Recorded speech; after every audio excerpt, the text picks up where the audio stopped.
che se la tenga l'opera. Guardate, vi ringrazio che si tenga l'opera e che ne faccia buon uso.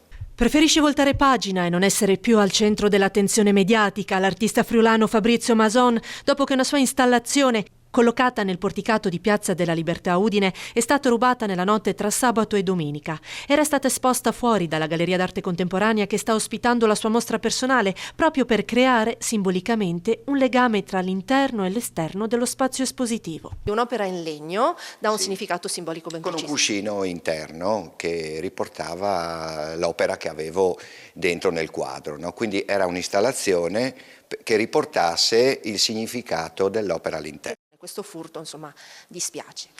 Allora il furto mi sembra una parola un po' troppo pesante. Se me l'avessero chiesta, io l'avrei anche regalata. Non sono geloso.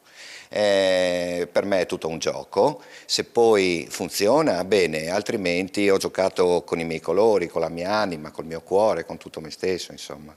È un'installazione che appunto richiama quest'opera, questo dipinto all'interno della mostra da un significato preciso, di rinascita possiamo dire, dalle ombre alla luce, certo, quindi Stargate, sì. E può essere un po' un simbolo anche della società attuale, si spera insomma di giungere a situazioni più positive. Guardate, io questo quadro lo dedico ai ragazzi adolescenti, ai ragazzi che hanno ancora tanta strada davanti, il periodo è quello che è, io sono degli anni '80, si viveva in maniera diversa, più semplice, più facile, i ragazzi vanno amati, sono venuti a trovarmi, ho avuto soddisfazioni, sono contento così. C'è qualche elemento utile che possiamo dare nel caso qualcuno rinvenga, trovi informazioni online, chi cercasse di vendere, magari a diffondere quest'opera perché torni a lei?